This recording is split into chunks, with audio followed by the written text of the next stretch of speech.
नमस्ते दोस्तों, मैं हूं अशोक मंडल और आप देख रहे हैं अशोक मंडल क्लासेस। तो सर, आज का हमारा टॉपिक है जर्नल एंट्री, जो कि हम एनसीईआरटी का बुक क्लास 11 से लिए हैं, चैप्टर नंबर 3 और क्वेश्चन नंबर 14। तो चलो सर, शुरू करते हैं आज का हमारा टॉपिक। जैसे कि क्वेश्चन नंबर 14 में दिया गया है, generalized the following transaction in the book of Harpreet Bros. यानी कि हरप्रीत ब्रोस के बुक में हमको क्या करना है, जर्नलाइज यानी कि जर्नल एंट्री करना है। तो सर देखते हैं ये क्या दिया गया है।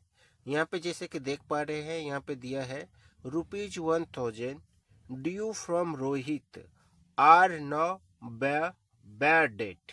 यानी कि 1000 रुपया जो रोहित से हमको मिलना था वो क्या हो गया, बैड डेट हो गया। यानी कि बैड डेट क्या होता है सर? बैड डेट वह होता है कि हमने रोहित को 1000 रुपया माल बेचा था उधार में, यह समझ के कि कभी न कभी वो हमको वापस कर देगा, लेकिन वो पैसा हमको वापस करने में असमर्थ है। या तो वो इंसॉल्वेंट हो गया, या फिर वो कंगाल हो गया, या कुछ भी वजह से वो पैसा हमको नहीं दे रहा है। तो इसका मतलब वो पैसा को हम क्या बोलेंगे, बैड डेट।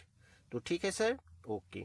अब क्वेश्चन, अब यहाँ पे हम देख पा रहे हैं कि कोई भी क्वेश्चन हो, कैसे भी क्वेश्चन हो, उसको हम इस 3 बात का अगर हम ध्यान देंगे तो क्वेश्चन हमारा कभी गलत नहीं हो सकता। पहला है अकाउंट इन्वॉल्व, यानी कि कम से कम 2 या 2 से ज्यादा भी हो सकता है। ये अकाउंट कौन कौन सा इन्वॉल्व है हमारे ट्रांजैक्शन में। फिर उसका नेचर क्या है, जैसे नेचर ऑफ अकाउंट्स, उसका नेचर हमको आइडेंटिफाई करना है। और तीसरा हाउ इफेक्टेड, यानी कि किस हिसाब से वो डेबिट होगा तो क्यों होगा, क्रेडिट होगा तो क्यों होगा, यानी ये इंक्रीज कर रहा है या डिक्रीज कर रहा है, ये हमको आइडेंटिफाई करना है। ठीक है सर। अब जैसे यहाँ पे ये हमारा फॉर्मूला दिया गया है, क्लियर, CLEAR, क्लियर। तो clear means capital, L means liability, E means expenses losses, A means asset और R मीन्स रेवेन्यू इनकम या प्रॉफिट। तो ही इसको हम 2 भाग में डिवाइड किए हैं, जैसे एक्सपेंसेस और असेट। अगर ये दोनों अगर इंक्रीज करेगा तो डेबिट हो जाएगा, अगर डिक्रीज करेगा तो क्रेडिट हो जाएगा। और अगर हम कैपिटल, लायबिलिटी और रेवेन्यू अगर ये इंक्रीज करेगा तो डेबिट हो जाएगा, और डिक्रीज करेगा तो ये क्रेडिट होगा। तो सर चलिए देखते हैं आगे ये किस हिसाब से होता है। तो ठीक है, जैसे कि हम जैसे यहाँ पे दे रहे अकाउंट इन्वॉल्व है, कौन कौन सा यहाँ पे अकाउंट इन्वॉल्व है। तो सर पहले यहाँ पे हम देख पा रहे हैं ये रोहित, पहले तो रोहित है। और दूसरा सर कौन सा यहाँ पे दिया है, जैसे यहाँ पे दिया है बैड डेट, यानी कि पैसा बुड़ गया। तो यहाँ पे पहले हम आइडेंटिफाई कर लिए, जैसे हम ये राउट में करें जनरल एंट्री हम देखेंगे किस हिसाब से होता है। तो यहाँ हो गया सर रोहित, ठीक है। और ये बैड डेट दूसरा हो गया हमारा बैड डेट, ठीक है सर, ओके। तो रोहित का नेचर क्या होगा सर, जब रोहित को पैसा, जब हम माल बेचे होंगे तो उस समय हम ये जान के बेचे होंगे ये पैसा हमको कभी न कभी वापस कर देगा। यानी कि हम उस समय उसको क्या ट्रीट किए होंगे, उसको हम ट्रीट किए होंगे असेट। तो इस समय भी हमारा रोहित असेट, इसका नेचर ऑफ असेट हो जाएगा, ठीक है सर। और बैड डेट क्या होता है, जैसे कि हम जानते हैं ये हमारे लिए बिजनेस के लिए लॉस होता है, तो इसको हम एक्सपेंसेस या लॉस के कैटेगरी में रखेंगे। तो इसका नेचर एक्सपेंसेस या लॉस हो गया, ठीक है, ठीक है।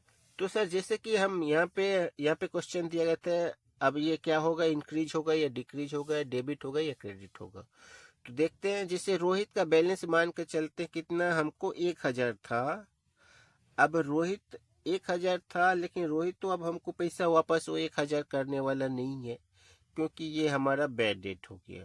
तो इसका मतलब असेट का वैल्यू हमारा यहाँ पे क्या कर रहा है सर, डिक्रीज कर रहा है। और बैड डेट, सपोज डेट 1000 अगर था पहले से, और फिर से हमारा बैड डेट सर कितना हो रहा है, यहाँ पे 1000 हो रहा है, फिर से 1000 हो जा रहा है।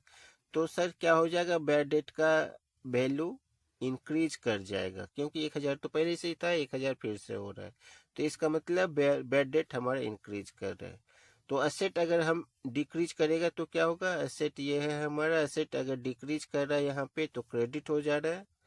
अगर एक्सपेंसेस ये है या लॉसेस ये है, अगर ये इंक्रीज कर रहा है तो क्या हो जाएगा सर, ये हमारा डेबिट हो जाएगा। तो इस हिसाब से हमारा क्या हुआ, bad debt account debit to Rohit account.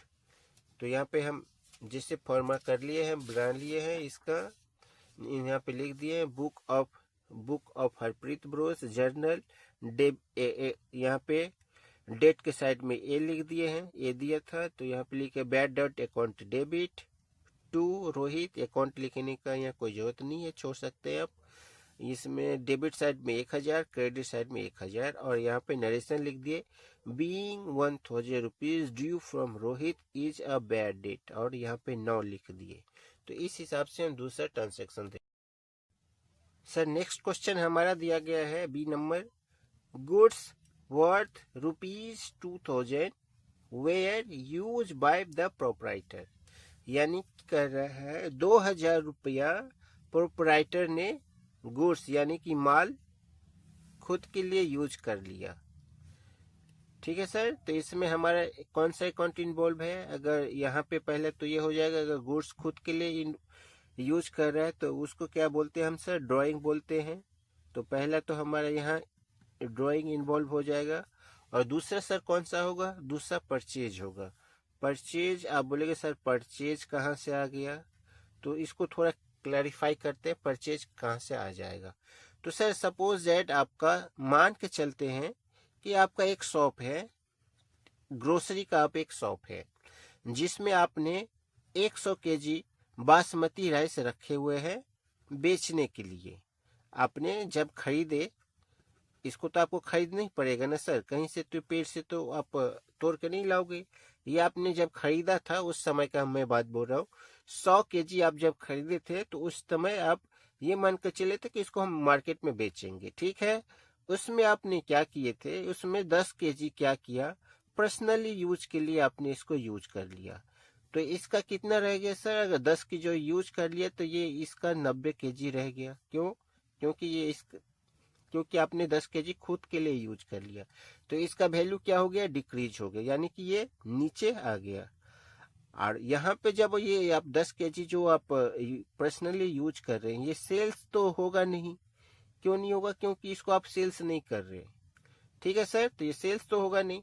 तो इस हिसाब से जब आप परचेज किए होंगे तो उस समय आपका गुड्स जो भी है, गुड्स यानी राइस का आपका वैल्यू डिक्रीज कर रहा है। तो इस हिसाब से यहाँ पे आपका ये परचेज अकाउंट यहाँ पे आ जाएगा। तो ठीक है सर, परचेज अकाउंट का हमारा नेचर क्या होता है, परचेज अकाउंट का हमारा नेचर जैसे कि हम जानते हैं कैपिटल होता है, और परचेज क्या होता है, ड्राइंग का हमारा कैपिटल होता है, और परचेज का हमारा होता है सर एक्सपेंसेस या लॉसेस। एक्सपेंसेस या लॉसेस इसका नेचर आ जाएगा। ठीक है सर, ठीक है।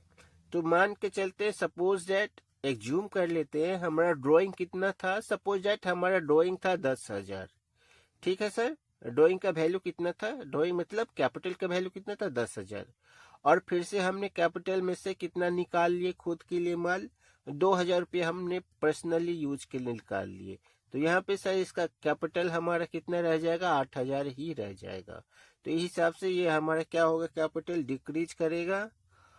और जैसे कि परचेज तो हम यहाँ पे क्लियरिफाई कर लिए थे कि यहाँ पे इसका वैल्यू डिक्रीज ही होगा, क्योंकि हमने पर्सनली यूज के लिए यूज कर लिए, तो ये भी हमारा डिक्रीज करेगा। तो इस तरह से इसका क्या हो जाएगा सर, इस तरह से अगर कैपिटल डिक्रीज कर रहा है, यहाँ पे कैपिटल हमारा ये है कैपिटल, अगर ये हम यहाँ पे हमारे क्या हो रहा है, डिक्रीज हो रहा है, तो इसका क्या हो जाएगा, ये डेबिट हो जाएगा, कैपिटल हमारा डेबिट, यानी कि ड्राइंग हमारा डेबिट होगा।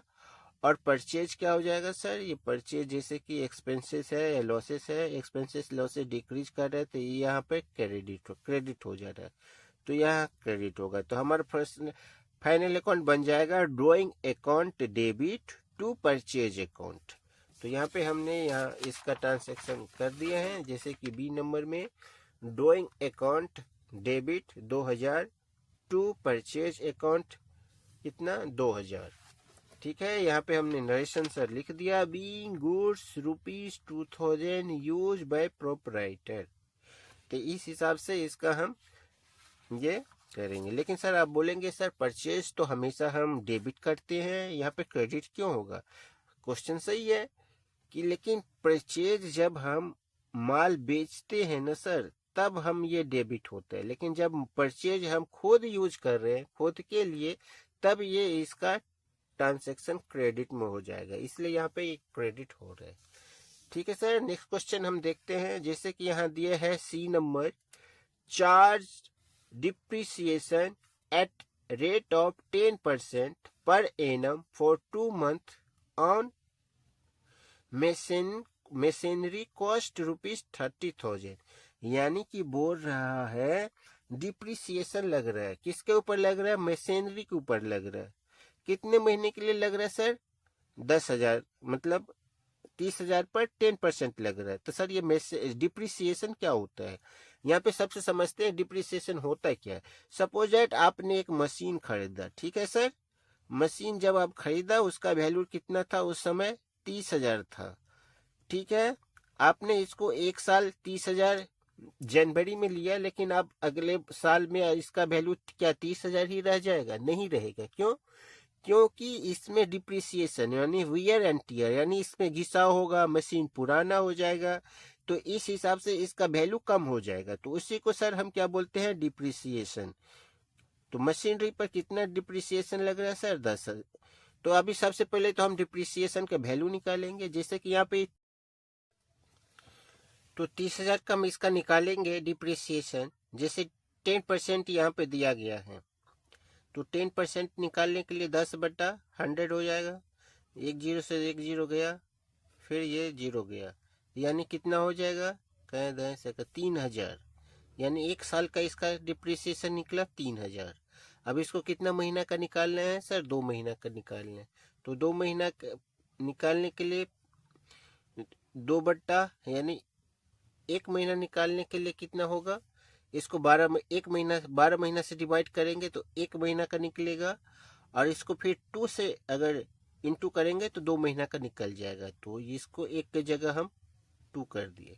तो ठीक है सर, तो ये 2 से ये 6 कट गया 12, यानी यहाँ 6 हो गया, और यहाँ 6 पंचे 30, यानी कि 500।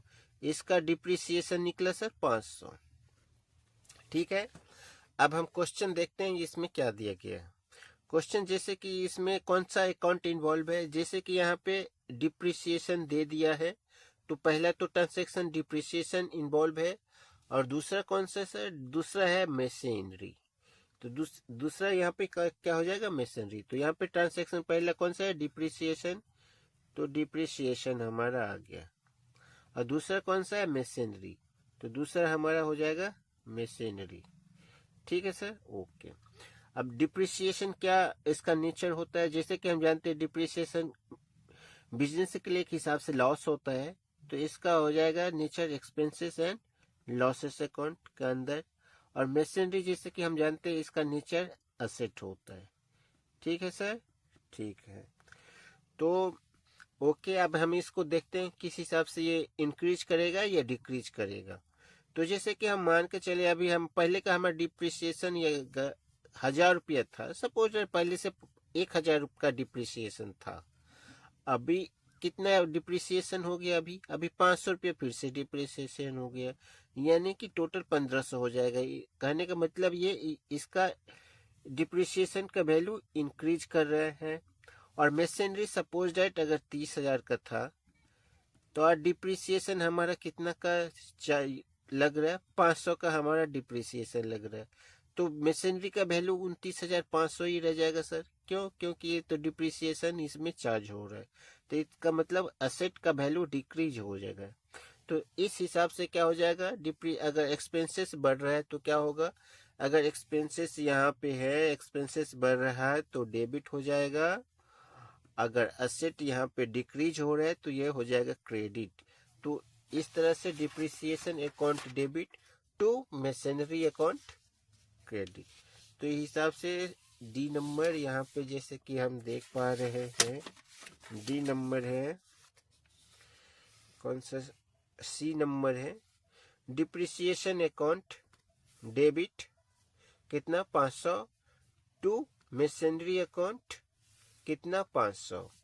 अब यहाँ पे लिख दिए narration, being depreciation at rate of 10% charge on machinery for 2 month ₹30,000, यानी 30,000 पर 2 महीना का डिप्रिसिएशन निकला 500। तो इस हिसाब से हम आगे का एंट्री देखते हैं। सर नेक्स्ट क्वेश्चन है हमारा D number, provide interest on capital of ₹1,50,000 eight rate of 6% पर एनम फॉर 9 मंथ, यानी कि इंटरेस्ट पर कैपिटल कितना परसेंट दे रहा है, 6%। कितना महीना के लिए, 9 महीना के लिए।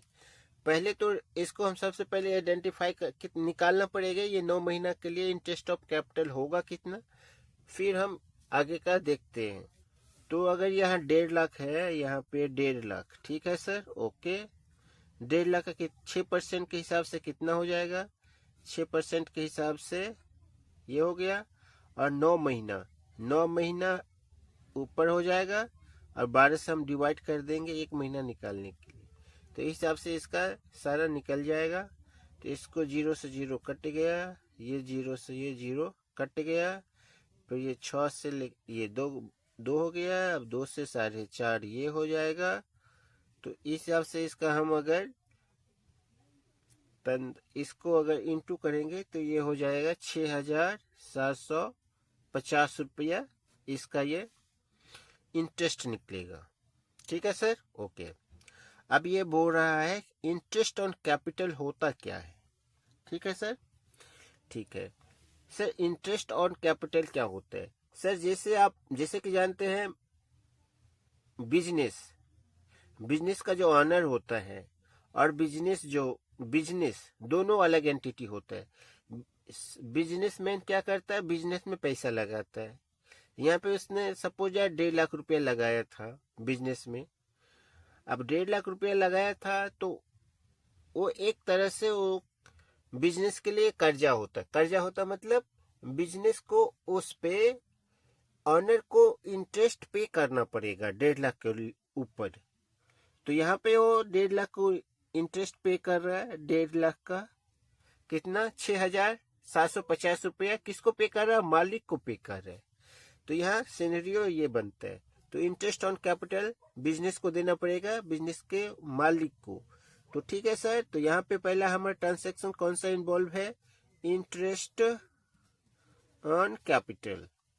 ठीक है, और दूसरा सर कौन सा है, दूसरा हो जाएगा हमारा यहाँ पे कैपिटल। ठीक है, ठीक है।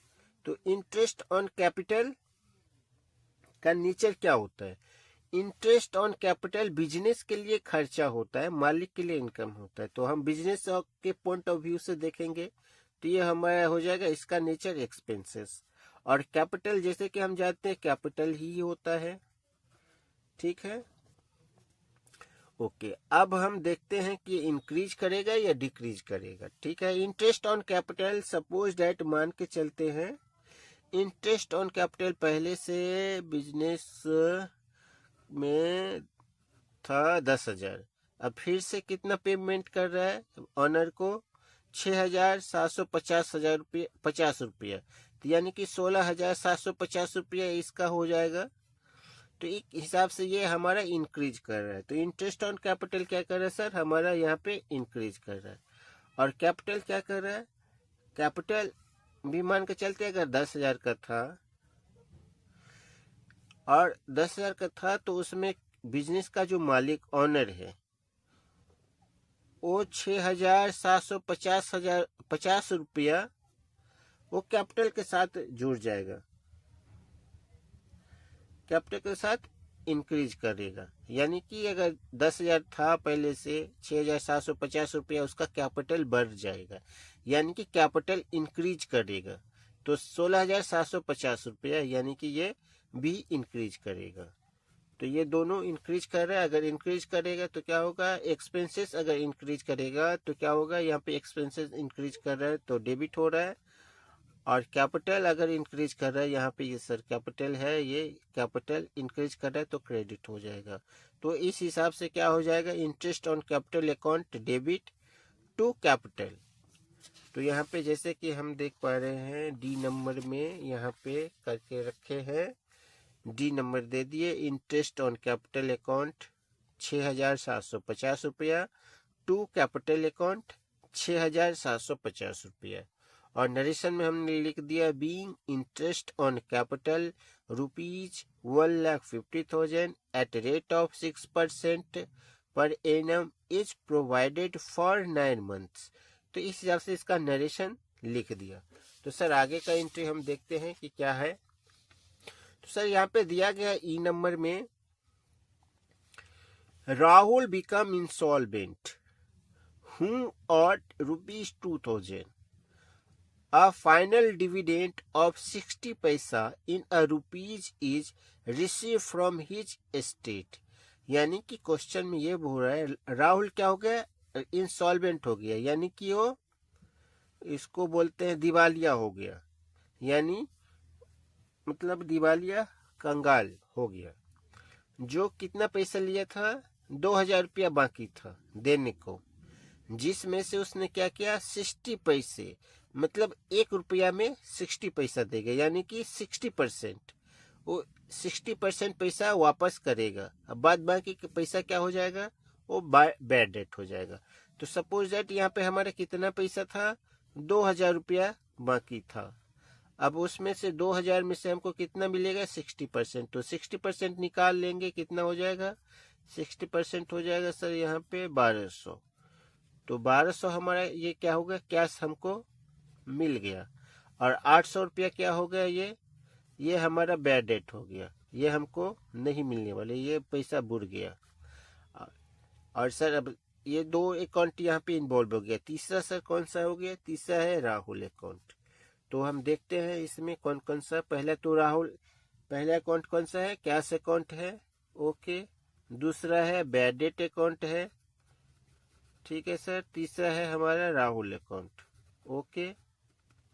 तो कैश का नेचर क्या होता है, असेट होता है, हमको जिससे पता है। बैड डेट हमारे बिजनेस के लिए एक लॉसेस है, तो इसका नेचर क्या होगा, expenses and losses account. Rahul को जब हम माल बेचे होंगे उस समय हम उसको क्या ट्रीट किए होंगे, असेट, क्योंकि वो पैसा हमको कभी न कभी दे देगा, ये मान के हम चले होंगे। तो यहाँ पे उसको असेट ही ट्रीट करेंगे, ठीक है सर, ठीक है। तो जैसे कि कैश अकाउंट यहाँ पे सपोज डेट हम मेरे पास बिजनेस के पास 1,000 है अगर, तो अभी हमको कैश कितना मिल रहा है, 1,200 मिल रहा है। तो बिजनेस के पास कितना आ जाएगा कैश, 2,200 रुपया आ जाएगा। कहने का मतलब ये हमारा कैश इंक्रीज करेगा, ठीक है सर, ओके। अब बैड डेट का क्या होगा, सपोज यार बैड डेट पहले से 500 रुपया है, अभी का बैड डेट कितना हो रहा है, अभी का बैड डेट 800 हो रहा है। तो पहले तो 500 है, अभी का 800, यानी कि 1,300 हो जाएगा। कहने के लिए हमारा बैड डेट भी इंक्रीज कर रहा है। राहुल का क्या होगा सर, राहुल का मान को मेरा कितना था, 2,000 था। यहाँ पे अगर 2,000 था तो उसने हमको 1,200 दे दिया, 800 रुपया बैड डेट हुई, यानी कि 2,000 का 2,000 खिस्सा खत्म। यानी कहने का मतलब इसमें अब कुछ नहीं बचने वाला, वो 800 भी बुरा, अब 1,200 तो हमको दे दिया, इसका मतलब ये डिक्रीज कर रहा है। तो ये डिक्रीज कर रहा है। तो कैश अगर बढ़ेगा तो क्या होगा, कैश अगर असेट अगर बढ़ रहा है तो ये डेबिट होगा, एक्सपेंसेस और लॉसेस अगर बढ़ रहा है तो ये भी डेबिट होगा, एक्सपेंसेस या लॉसेस बढ़ रहे हैं डेबिट। असेट अगर डिक्रीज कर जाएगा तो क्या हो जाएगा सर, ये क्रेडिट हो जाएगा।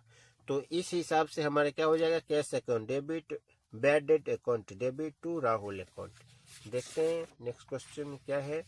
यहाँ पे जैसे ई नंबर करके दिया है, cash account debit 1,200, bad debt account debit 800 to Rahul, ये दोनों को ऐड करके यहाँ आ जाएगा 2,000। और यहाँ पे लिख देंगे बीइंग 60 पैसा in rupees receive from Rahul और ₹2,000। इस हिसाब से इसका ब्रैकेट बंद कर देंगे और यहाँ पे टोटल लिख के इसका टोटल कर देंगे। टोटल इसका होता है 12,250 रुपया। डेबिट साइड में, क्रेडिट साइड में भी 12,250 रुपया हो जाएगा। तो सर इस हिसाब से, इस तरह से इसका हम जर्नल एंट्री करेंगे। सर अगर आपको क्वेश्चन बैड इसमें कुछ प्रॉब्लम है तो बार बार देखिए। अगर फिर भी समझ में नहीं आ रहा है तो प्लीज़ हमें कमेंट कीजिए, मैं आपको रिप्लाई ज़रूर करूँगा। सर अगर चैनल पर आप नए हैं तो प्लीज़ आप इसे सब्सक्राइब कर लीजिए। इस तरह से का वीडियो हम डालते रहते हैं जो आपको पढ़ाई के एक्सेल करने में हेल्प करेगी। क्योंकि आपको सब्सक्राइब करने के लिए कुछ सर पे तो करना नहीं पड़ता है, आपको ये बिल्कुल फ्री है। तो थैंक यू सर देखने के लिए। फिर मिलते हैं नेक्स्ट वीडियो में।